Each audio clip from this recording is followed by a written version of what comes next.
नमस्कार विद्यार्थी मित्रांनो, विजन गव्हर्नमेंट जॉब या आपल्या फ्री एज्युकेशन चॅनलवरती आपलं पुन्हा एकदा स्वागत आहे. मी तुम्हाला आधीच्या लेक्चरमध्ये सांगितलं होतं की भरपूर अभ्यास करा आणि हो, मी पण खरंच अभ्यास करतोय तुमच्यापर्यंत लेक्चर व्हिडिओज आणायसाठी. तर आजचा आपला टॉपिक आहे इकॉनॉमिक्स रिलेटेड, ज्यालाच खूप जास्त वेटेज आहे एक्झाममध्ये, कारण यावर्षी हा भरपूर चर्चेमध्ये होता. तर त्याचंच नाव आहे GST. GST म्हणजेच गुड्स अँड सर्व्हिस टॅक्स, ज्यालाच आपण मराठीमध्ये वस्तू व सेवा कर असंही म्हणतो. तर याच्यावरती क्वेश्चन 100% एक्झाममध्ये येणार आहेत. का तर स्वातंत्र्यानंतरची सर्वात मोठी कर सुधारणा चळवळ म्हणून याला ओळखलं जाते आणि हा देशामध्ये लागू पण लवकरच होईल. याच्यावरती जे जे क्वेश्चन्स डिपेंड आहेत ते सगळे आपण या व्हिडिओमध्ये डिस्कस केलेत. या लेक्चरमध्ये तुम्हाला सगळं क्लिअर केल्यात गोष्टी. तरी जर टॅक्सबद्दल तुम्हाला डिटेल एक्सप्लेनेशन पाहिजे असेल तर तसं तुम्ही कमेंट बॉक्समध्ये मेन्शन करा, त्याच्यावरती पण मी व्हिडिओ बनवाल. तर आता वेळ न वाया घालवता आपण या व्हिडिओला सुरुवात करूया. GST हे 122वे घटनादुरुस्ती विधेयक आहे, ज्याला की लोकसभा आणि राज्यसभा दोन्हीकडून संमती भेटली आहे. म्हणजेच आता याचा मार्ग आता मोकळा झालेला आहे. GST देशात इम्प्लिमेंट होण्यासाठी 16 राज्यांची परमिशन हवी होती, तर आता 23 राज्यांची भेटली आहे. तर पहिलं राज्य कोणतं, तर ते आहे आसाम. आसाम हे भारतातलं पहिलं राज्य आहे GST संमत करण्यात. महाराष्ट्र आहे 10व्या नंबरला आणि रिसेंट म्हणलं तर त्रिपुरा, जे की 23वं राज्य आहे GST संमत करण्यात. GSTच्या आधी आपण जवळजवळ 30 ते 35% टॅक्स भरत होतो.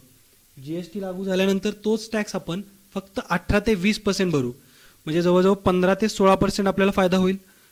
फायदा जाणून घ्यायच्या आधी GSTचा बॅकग्राऊंड पहिल्यांदा बघून घेऊ आपण. चला तर बॅकग्राऊंड बघूत. बॅकग्राऊंडचा विचार केला तर GST काय हे आत्ताचा कन्सेप्ट नाही आहे. हा अटल बिहारी वाजपेयींनी 2000 सालीच मांडला होता.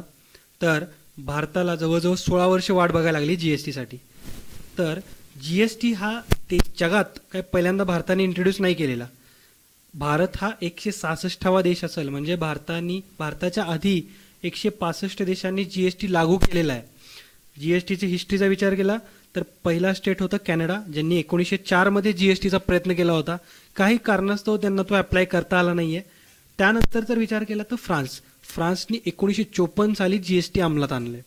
तर आता बघू आपण की कुठले कुठले थोडे महत्त्वाचे देश आहेत ज्यांनी GST अप्लाय केले. सगळ्याच देशांची काय मी ह्याच्यामध्ये लिस्ट नाही इंट्रोड्यूस केलेली, काही मोजकेच देश आहेत, ज्याचा तुम्ही आढावा घ्या.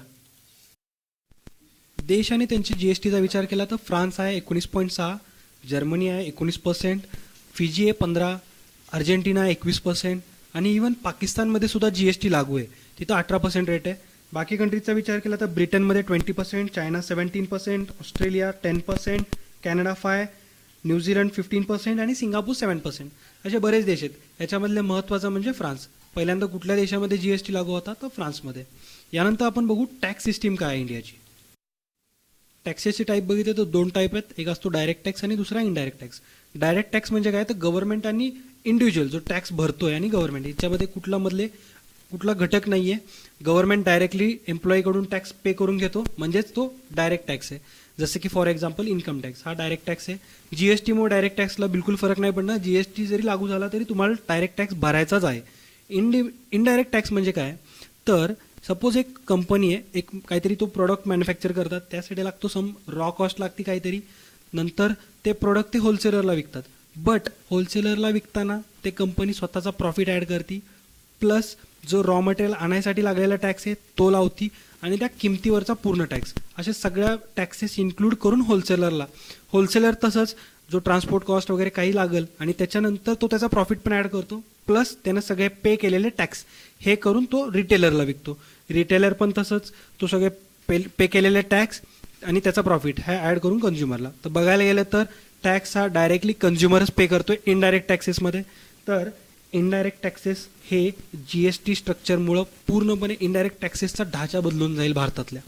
तर हाच GSTचा मेन मोटो आहे की डायरेक्ट टॅक्स कन्झ्युमर आणि गव्हर्नमेंट याच्यामध्ये असे मध्ये टप्पे नको आहेत.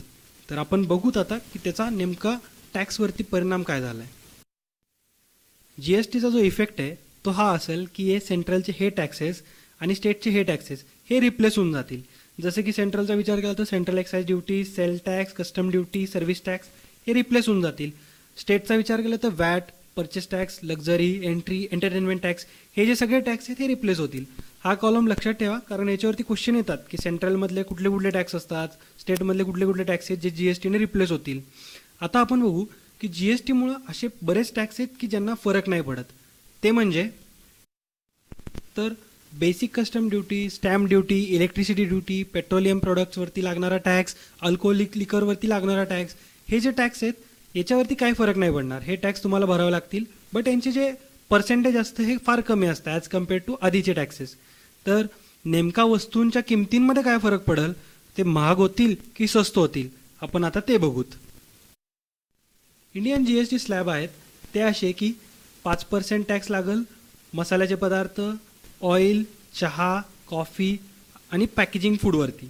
12% टॅक्स लागेल TV, लॅपटॉप, मोबाईल्सवरती. 18% टॅक्स लागू शकतो जे की फर्निचरसारख्या प्रोडक्ट्सवरती. आणि LED आणि लक्झरियस कार्सचा जर विचार केला तर त्यांच्यावरती 28% टॅक्स लागेल. तर बघायला गेलं तर सामान्य जनतेला म्हणजेच कॉमन माणसांसाठी GST खरंच फायदेशीर ठरेल, कारण त्यांचा जो दैनंदिन खर्च आहे तो फार कमी होऊन जाईल. जिथं आधी पॅकेजिंग फूडवरती 9 ते 10% टॅक्स लागायचा तिथं फक्त आता 5% लागेल. हां, त्यांना जर एखादी कार वगैरे घ्यायची असेल तर आधीच्यापेक्षा जास्त पैसे द्यावे लागतील, जवळजवळ 40-50 हजाराचा फरक पडेल. बट जर सामान्य लोकांचा विचार केला तर तो GST अतिशय फायदेशीरच आहे. आणि आपण ओव्हरऑलसुद्धा जिथं 35% टॅक्स भरत होतो आता तिथं फक्त 18 ते 20%च भरायला लागणार आहे. आता आपण बघू की GSTमध्ये नेमके कुठले कुठले बेनिफिट्स आहेत. तर GSTमध्ये बरेच बेनिफिट्स आहेत. आपल्याला सेक्शन वाईज आपण त्यात बघू की कुठल्या कुठल्या सेक्टरला कसा कसा बेनिफिट आहे. ते म्हणजे बिझनेस सेक्टरचा विचार केला तर त्यांचा टाईम आणि पेपरवर्क दोन्ही वाचेल. तसंच बिझनेस फ्रेंडली एन्व्हायरमेंट क्रिएट होईल. राज्यातल्या गुंतागुंतीची जी टॅक्स सिस्टीम आहे ती निघून गेल्यामुळं. तसंच सेंट्रल सेल्स टॅक्स जे की ते भरतात तो पण निघून गेल्यामुळं त्याचा फायदा होईल. एक सिंगल विंडो ओपन राहील ज्याच्यातून एकच सिंगल विंडो थ्रू सगळ्या प्रकारचे टॅक्स त्यांना पे करावे लागतील, म्हणजेच एकच टॅक्स सिस्टीम असल्यामुळं. नंतर कॅस्केडिंग इफेक्ट हा सगळ्यात महत्त्वाचा आहे जो की त्यांना बिझनेसमध्ये खूप जास्त फायदेशीर आहे. कॅस्केडिंग इफेक्ट म्हणजे दुसरं काही नसून टॅक्स ऑन टॅक्स प्रकारची सिस्टीम आहे. म्हणजे एका प्रकारचा टॅक्स भरल्यानंतर त्या टॅक्सवरती लागणारा अजून दुसरा टॅक्स, तर असेच टॅक्सवरती टॅक्स वाढत जातात. तर हा सगळा इफेक्ट निघून जाईल, त्यालाच कॅस्केडिंग इफेक्ट म्हणतात. तो निघून गेल्यामुळे बिझनेसमध्ये खूप फायदा होईल. नंतरचं म्हणजे महत्त्वाचं हे सगळं IT बेस्ड होईल. याच्यातून ट्रान्झॅक्शन जे कॉस्ट लागते त्यांना ती एकदम मिनिमाइज होऊन जाईल. गव्हर्नमेंटला काय फायदा आहे नेमका? गव्हर्नमेंटमध्ये स्टेट गव्हर्नमेंट आणि सेंट्रल गव्हर्नमेंट, तर दोघांना काय फायदा आहे? महत्त्वाचं म्हणजे ट्रान्सपरन्सी वाढेल. ट्रान्सपरन्सी म्हणजेच त्याच्यामुळं लिकेज होणार नाही, टॅक्स चोरी होणार नाही आणि जो टॅक्स गोळा करायसाठी जो खर्च येतोय तो कमी लागेल.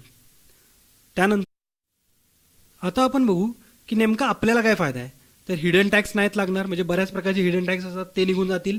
टॅक्स कमी पे करावा लागेल. नो डबल टॅक्स, म्हणजेच फॉर एक्झाम्पल हॉटेलचं जर एक्झाम्पल दिलं तर हॉटेलमध्ये एक सर्व्हिस टॅक्स म्हणून पण आहे आणि वॅट दोन्ही पण लागतं, तर ते दोन्ही नाहीत लागणार, एकच टॅक्स लागेल त्याऐवजी. आणि सिंगल रेट म्हणजे एकच रेट फिक्स असेल. असं नाही की वेगवेगळ्या वस्तूंना वेगवेगळ्या प्रकारचा टॅक्स, एकच टॅक्स राहील. याच्यामुळेच काय होईल तर 1 इंडिया 1 टॅक्स 1 मार्केट हे जे आपलं मिशन आहे हे साध्य व्हायला याची मदत होईल. आणि GST शिवाय त्याच्याला पर्याय नाही आहे.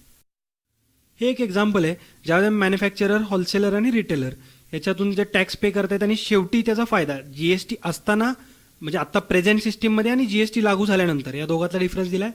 याचा तुम्ही एक व्हिडिओ पॉज करा, एक 10 मिनिटासाठी व्यवस्थित अभ्यास करा. नेक्स्ट, हा सर्वात महत्त्वाचा प्रश्न आहे की how to implement GST. GST implement करण्यासाठी एक गव्हर्नमेंटनी GSTN नावाचा कन्सेप्ट आणला आहे. GSTN म्हणजे काय तर goods and service tax network. ही एक non governmental non profit private limited company असेल ज्याची की 49% शेअर्स हे गव्हर्नमेंटकडे असतील आणि राहिलेले 51% शेअर हे LIC housing, ICICI, HDFC, NSE आणि HDFC बँक यांच्याकडे असतील. आणि महत्त्वाचं म्हणजे हे जे GSTN आहे या नेटवर्कसाठी लागणारं हार्डवेअर आणि सॉफ्टवेअर याचा कॉन्ट्रॅक्ट ऑलरेडी गव्हर्नमेंटने दिलेला आहे जो की भेटला आहे इन्फोसिस कंपनीला. तर हे सगळे स्टॅटिक पॉईंट होते, ह्याच्यावरती क्वेश्चन एक्झाममध्ये येऊ शकतो. या व्हिडिओमधून मी GST पूर्णपणे कव्हर करण्याचा प्रयत्न केलेलाच आहे. तुम्हाला जर व्हिडिओ आवडला असेल तर प्लीज लाईक करा, चॅनलला सबस्क्राईब करा. आणि महत्त्वाची अनाउन्समेंट म्हणजे अशी की आता इथून पुढं आम्ही हिस्ट्रीची सिरीज सुरू करतोय. आधुनिक महाराष्ट्राची हिस्ट्री आणि भारताची हिस्ट्री जी की STIच्या पॉईंट ऑफ व्ह्यूनं असेल. तर तुम्हाला त्याचा नक्कीच फायदा होईल. तसाच फायदा तुम्ही तुमच्या मित्रांना पण करून द्या. व्हिडिओ शेअर करा ज्याचा तुमच्या मित्रांना पण तसाच फायदा होईल.